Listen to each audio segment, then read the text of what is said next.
Oke, halo Witri, halo Amal, apa kabar? Halo, Sehat nggak nih semuanya nih? kabarnya alhamdulillah.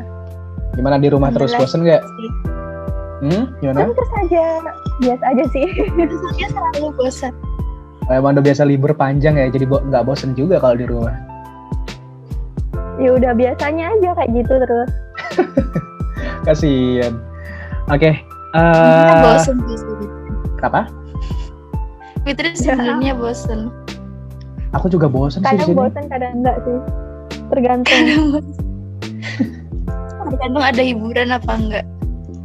Nah betul. Jadi gini, aku tuh pengen ngajak kalian ngobrol ya diskusi dikit-dikit lah. Jadi gimana kalau kita ngobrolin tentang child abuse? Tentu kalian udah tahu child abuse ya. Mungkin ada yang belum. Abuse. Mungkin Apa tahu kan ya. Nah, tapi kalau menurut kalian child abuse itu kalau setahu aku ya, setahu yang simpel aku, child abuse itu biasanya kayak suatu tindakan yang nggak bener ke anak-anak gitu. Tapi kalian punya nggak sih pengertian lain yang mungkin lebih kompleks gitu?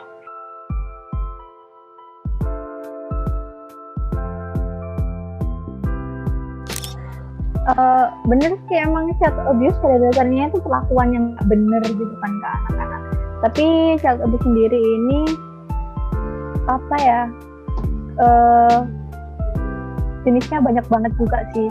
Dan ini juga menyangkut sama pengertian itu tadi. Jadi kayak perlakuan nggak bener ini tuh ada kategorinya gitu. Bisa berupa kekerasan fisik atau kekerasan seksual atau kekerasan emosional. Dan kan kekerasan emosional ini datang dari perilaku atau kata-kata gitu kan yang kadang-kadang itu bahkan nggak disadari yang dari orang tua atau dari orang yang lebih dewasa ke anak-anak gitu yang diucapin sama mereka ke anak-anak gitu.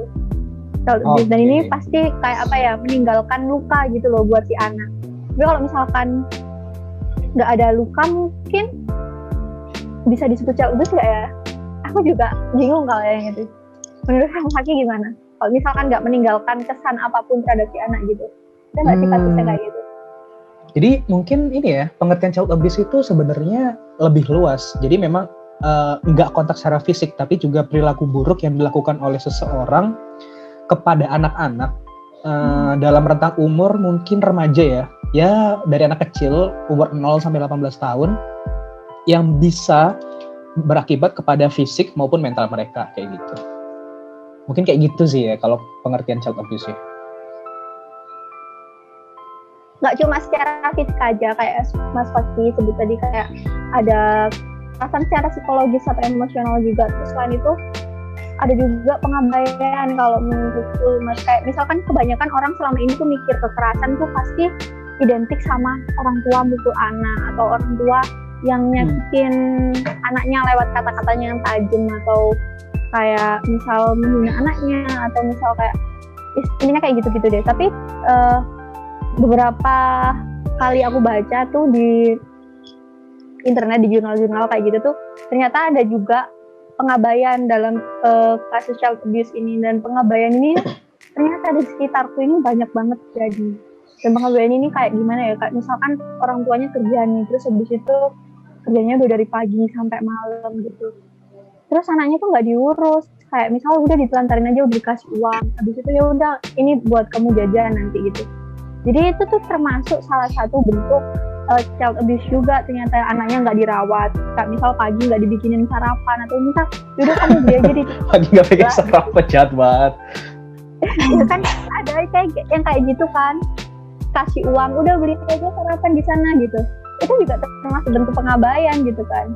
Dan terus habis itu misal ada anak-anak yang masih maghrib, biasanya kalau di desa-desa kan maghrib udah disuruh masuk, kita masuk udah maghrib gitu. Tapi juga ada kan anak-anak yang kayak ya udah dilantarin aja, biarin mau maghrib pulang, kayak mau nggak pulang biarin aja gitu. Dan ternyata itu masih banyak banget gitu pengabaian. Dan tanpa disadari pengabaian ini itu masuk dalam child abuse. Meratapi diri sendiri gitu, kenapa hidupku berbeda Iya, gitu. kenapa sih kok? Bener. Oke, Banyak berarti terjadi sih. berarti Terus kalau selain itu juga kenapa? ada kekerasan seksual juga loh di dalam child abuse ini. Itu gimana tuh? Kalau yang sexual abuse itu gimana? Kalau kekerasan seksual tuh apa ya?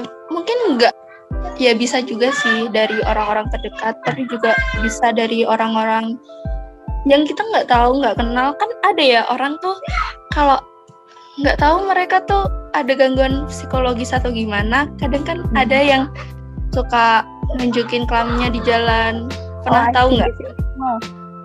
Kalau nggak gitu, tiba-tiba ada orang yang itu suka pegang orang yang nggak dikenal gitu loh.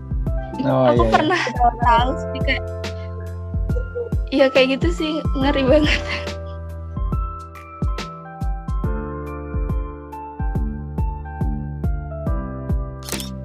Tapi kok kebanyakan ya kalau misalnya ditanya kamu kenapa kok mukanya lebam-lebam atau ada luka gitu, pasti jawabnya tuh nggak mungkin kayak langsung habis dipukul ayah atau ibu gitu. Agak takut juga ya si anak untuk ngasih tahu kalau habis dipukul sama orang tuanya. Karena itu kan mereka tuh kayak biasanya ya anak-anak yang mengalami hal-hal kayak gitu, mereka tuh lebih tertutup kan, mereka malah malu kalau ngebeberin itu. Berarti secara psikologis juga terganggu anaknya, terbukti dari dia jadi tertutup.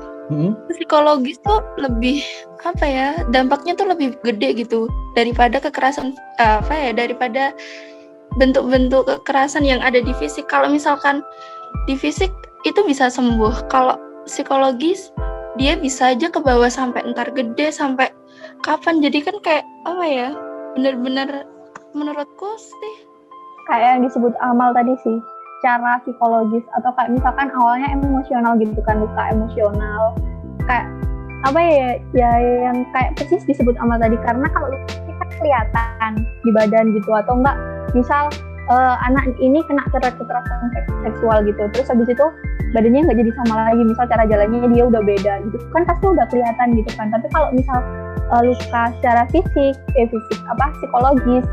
kan, dari semua kekerasan itu pastilah meninggalkan luka psikologis kan. Kayak misalkan dipukulin, itu pasti mikir kenapa sih orang tua kok malah mukulin aku, apa mereka nggak sayang apa, pasti pikirannya nanti aneh-aneh. Namanya anak kecil kan pasti suka berfantasi kan, kayak apakah aku ini anak pungut atau dulu aku ditemukan di jalanan, kayak gitu-gitu pasti ada pemikiran kayak gitu kan. Nah benar. Jadi menurutku dampaknya itu yang paling gede banget itu ke luka psikisnya.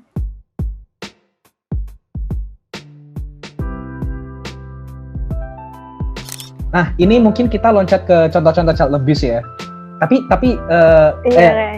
ini sebelum masuk aku pengen cerita aja. Tapi ini kayaknya nggak tahu sih masuk child abuse atau enggak. Semoga aja enggak. Jadi dulu waktu aku SD, aku itu punya guru bahasa Sunda. Karena kan aku tinggal di daerah Banten, notabene-nya orang berbahasa Sunda ya.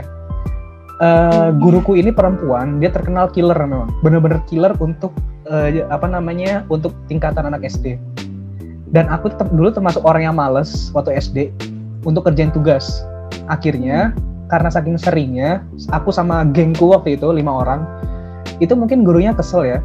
Sampai akhirnya guruku itu kalau waktu aku SD, nggak tahu ketika generasi kalian, itu penggarisnya dari kayu yang panjang banget tuh, sekitar 1 meter lah penggarisnya, 1 sampai 1,5 meter.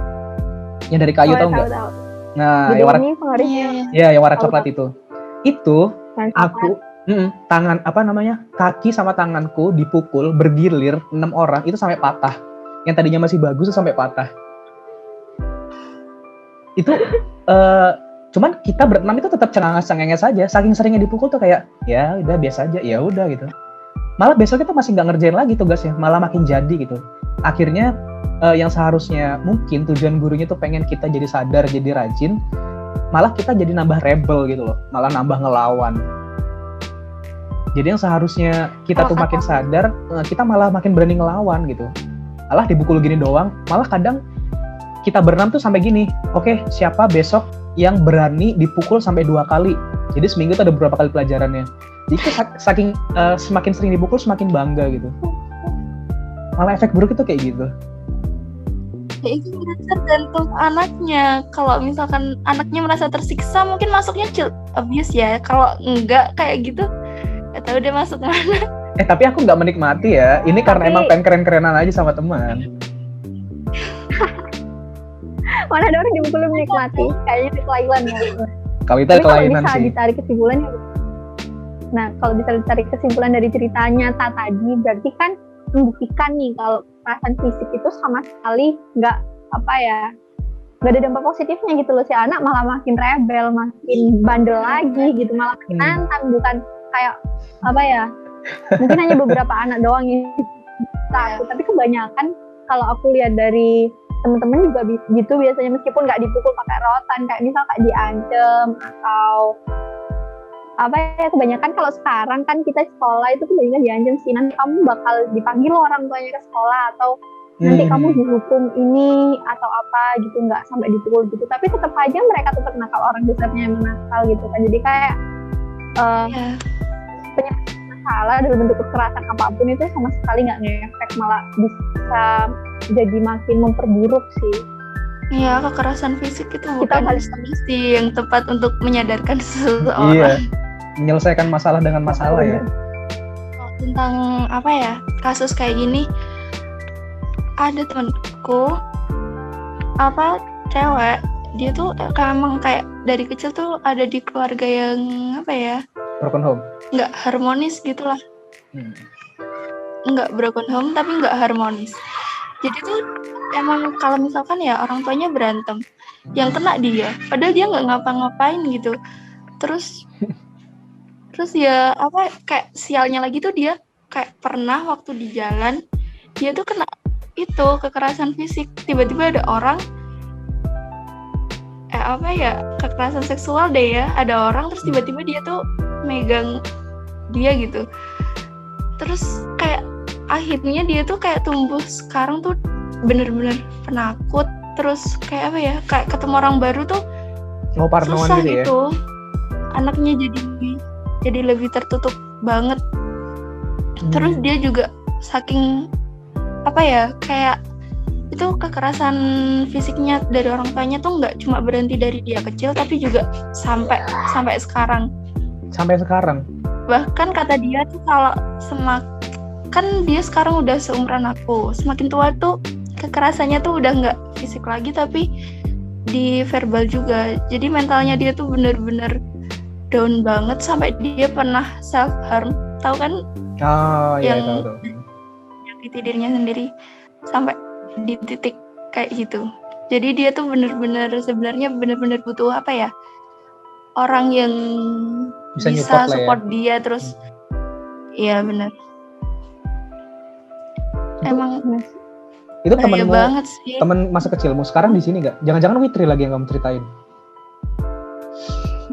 Bukan ya? Aku nggak apa-apa. Enggak lah.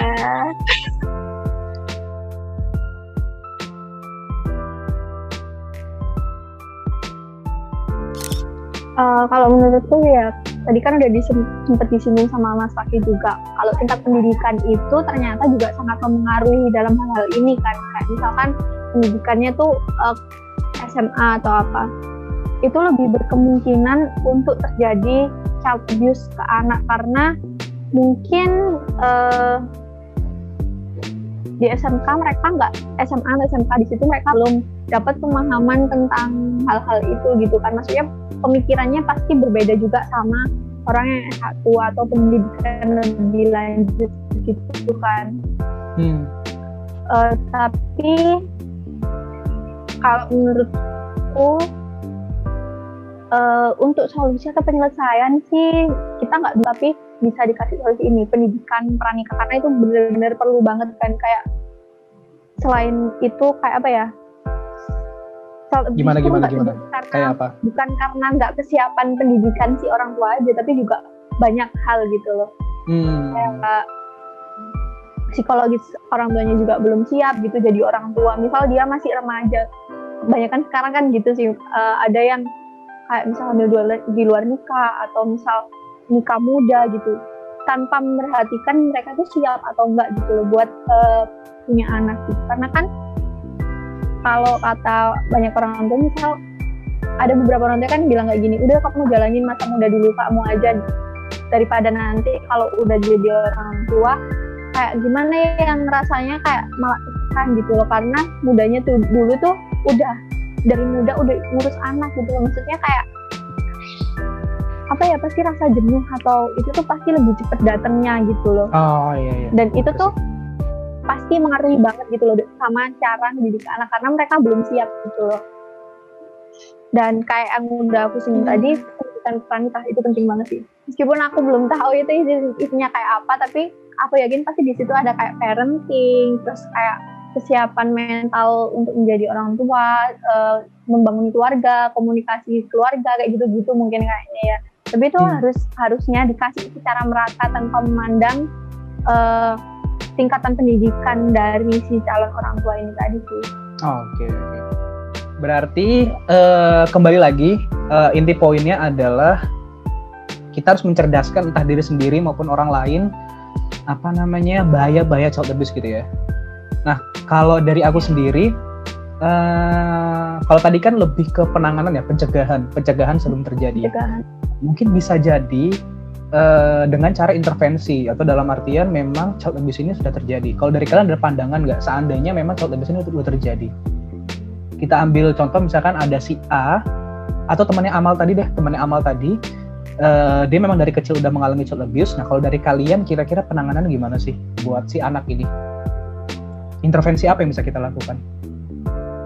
Kalau intervensi emang perlu banget sih. Kalau jadi ya kebanyakan kan kalau lihat dari yang diceritain Amal yang tadi, itu dia pasti mendem banget kan, udah dari kecil sampai gede gitu tetap ada perlakuan kayak gitu dari orang tuanya ke dia gitu. Berarti kan istilahnya nggak ada yang kayak mengintervensi perilaku itu tadi kan. Seharusnya untuk penanganan itu pasti kayak perlu memperhatikan semua lingkungan yang dimiliki sama si anak ini tadi. Bukan cuma lingkungan keluarga mereka doang gitu, tapi kayak lingkungan teman-teman mereka, terus kayak lingkungan Berarti mencoba ngubah lingkungan sekitar si anak ya?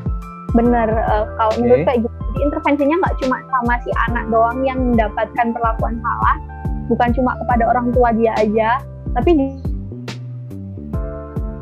yang udah kayak ceritain Amal tadi itu tuh berlanjut, kayak maksudnya berlangsung lama banget gitu loh. Dan selama rentang yang lama banget bertahun-tahun itu nggak ada intervensi sama sekali dari orang-orang di sekitarnya. Jadi kayak orang-orang di sekitarnya cenderung mengabaikan itu dan kayak ngebiarin aja gitu loh. Mungkin mereka sadar tahu kalau ini anak dapat kekerasan gitu dari orang tuanya dan ini tuh nggak benar. Tapi mereka cenderung tutup mata gitu istilahnya ya. Tutup mata aja, biarin, bodo amat, itu urusan mereka gitu. Kalaupun dia punya mau ngasih tahu pasti kan juga kayak takut gitu loh, ini bukan urusanku, ntar aku dikirain banyak ikut campur atau gimana gitu. Tapi seharusnya nggak kayak gitu, mereka harus kayak lebih dipupuk lagi keberaniannya supaya bisa kayak, karena bisa berani untuk ituin si orang tua gitu lah, karena kan ini juga berhubungan banget sama masa depan si anak gitu. Jadi lingkungan si anak kayak tetangga gitu-gitu juga harus diperhatiin sih. Apalagi lingkungan teman juga. Jangan sampai si anak ini tadi yang dari keluarganya tadi udah dapat perlakuan salah gitu, terus lingkungan pertemanannya juga buruk juga. Kalau misalkan di situ dia gabung sama teman-teman yang suka tukang bully gitu. Udah dari rumahnya dia dapat perlakuan salah, kayak terus habis itu gabung sama teman tukang bully. Akhirnya kan kayak jadi jackpot gitu kan sama dia, punya tempat buat ngelampiasin apa yang itu kan, kayak pasti kan dalam diri dia tuh aku pengen ngelampiasin ini gitu. Akhirnya dia ngebully gitu, ujungnya nanti malah panjang banget sih. Oke. Menurutku gitu. Jadi ada keinginan balas dendam ya, malah jadi lingkaran setan sih ya, bener banget. Jadi lingkaran setan mumet-mumet gitu. Dan nanti child abuse nggak akan selesai. Oke, nah kalau menurutku juga peran psikolog tuh penting juga gak sih buat nanganin perilaku yang kayak gini. Soalnya kan terutama buat anak sendiri ya, dia kan udah ada trauma gitu. Jadi kayak bener-bener butuh konseling dari psikolog. Nggak cuma konseling sih, mungkin juga obat buat bisa nenangin dia gitu. Itu bisa. Tapi kalau sayang banget, nggak semua orang mampu menjangkau psikolog. Apalagi kayak yang disinggung tadi, kebanyakan yang ngalamin itu orang tuanya itu pendidikannya rendah gitu kan, dan Iya. kebanyakan juga orang yang berpendidikan rendah itu berpenghasilan yang lebih kecil gitu. Jadi buat Iya. menjangkau psikolog, Hmm. psikiater itu pasti susah banget.